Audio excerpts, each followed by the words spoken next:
Avatar part 3 fire and ash. కొంతమంది ఈ సినిమాని ఓన్లీ ఫైర్ నో యాష్ అంటున్నారు. అండ్ ఇంకొంతమంది ఓన్లీ యాష్ నో ఫైర్ అంటున్నారు. దీన్ని ముట్టుకుంటే మసి, పట్టుకుంటే నాశనం, పెళ్లి చేసుకుంటే మట్టి మట్టి అయిపోతాడా. నా ఒపీనియన్లో అయితే ఈ cinema 70% fire 30% ash. Hey guys, ఎలా ఉన్నారు? అవతార్ పార్ట్ 3ని PCXలో 3Dలో చూసొచ్చాను. సినిమా అయితే నాకు నచ్చింది. అంటే ఫ్లాస్ ఉన్నాయి, అయినా సరే నాకు సినిమా బాగానే అనిపించింది. మీరు కూడా సినిమాని చూస్తుంటే ఎలా అనిపించిందో కింద కామెంట్ చేయండి. సినిమాలో నాకు బాగా నచ్చిన విషయాలు ఏంటంటే, ఒకటి విజువల్స్. ఎంత చెప్పినా తక్కువే విజువల్స్ గురించి. Truly out standing, mind blowing. ఎన్ని పదాలు ఉంటాయి అన్ని పదాలు వాడేయచ్చు. అండ్ ఆ తర్వాత క్యారెక్టరైజేషన్స్ పార్ట్ 2లో లాగా కాకుండా ఈ సినిమాలో ఉన్న క్యారెక్టర్స్కి మంచి ఇంపార్టెన్స్ ఇచ్చారు. మెయిన్గా కిరీ క్యారెక్టర్ అండ్ అలాగే స్పైడర్ క్యారెక్టర్ బాగా నచ్చాయి నాకు.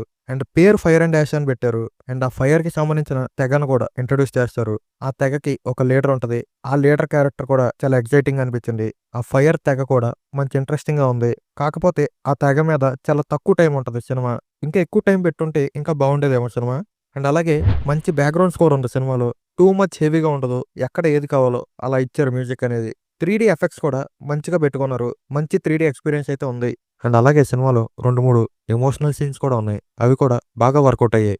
అండ్ ఇంకా అవతార్ సినిమా అన్నాక యాక్షన్ సీన్స్ గురించి సెపరేట్ గా చెప్పాలా. ఎక్సలెంట్ గా డిజైన్ చేసుకున్నారు యాక్షన్ సీన్స్ ని. సినిమాలో పెట్టుకున్న కాన్ఫ్లిక్ట్ పాయింట్ కూడా నాకు మంచి ఇంట్రెస్టింగ్ అనిపించింది.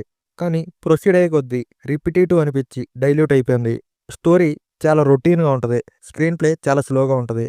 నా మెయిన్ ఇష్యూ వచ్చేసి రన్ టైమే. మరీ 3 hours 15 minutes అంటే చాలా ఎక్కువ. కొన్ని ప్లేసెస్లో ల్యాగ్ అనిపించింది. అయినా సరే నాకు ఒక మంచి థియేటర్ ఎక్స్పీరియన్స్ అయితే వచ్చింది. డెఫినెట్గా నాకైతే పార్ట్ 2 కంటే ఈ సినిమా బెటరే. అవతార్ సినిమా నా చైల్డ్హుడ్లో మంచి మెమరీ లాగా నిలిచింది. సేమ్ స్టోరీతో ఎన్ని పార్ట్లు వచ్చినా సరే నేనైతే సినిమా చూస్తాను. ఎందుకంటే అవతార్ అనగానే నాకు మంచి నాస్టాల్జియా ఫీలింగ్ వచ్చి కనెక్ట్ అయిపోతాను. అలా అని మళ్ళీ అరే సేమ్ స్టోరీ తీయకండి కెమెరాన్ గారు. ఓవరాల్గా సినిమాటిక్ ఎక్స్పీరియన్స్ వైజ్గా చూసుకుంటే నేను సాటిస్ఫై అయ్యాను. స్టోరీ రొటీన్గా ఉన్నా పర్లేదు, విజువల్స్ బాగుంటే చాలు. ల్యాగ్ని భరించగలను అనుకుంటే ఈ సినిమాని థియేటర్లో మిస్ అవ్వకండి. అవతార్ పార్ట్ 4 కోసం అయితే నేను డెఫినెట్గా వెయిట్ చేస్తూ ఉంటా. సో ఇది మరి ఈ వీడియోకి. ఈ వీడియో మీకు నచ్చిందని అనుకుంటున్నా. నచ్చినట్టయితే లైక్ చేయండి, షేర్ చేయండి. అలాగే మన ఛానల్కి సబ్స్క్రైబ్ చేసుకోవడం మాత్రం అసలు మర్చిపోకండి. నేను మీ ఫిల్మీ ట్రాక్స్. మనం మరొక ఇంట్రెస్టింగ్ వీడియోతో మళ్ళీ కలుద్దాం.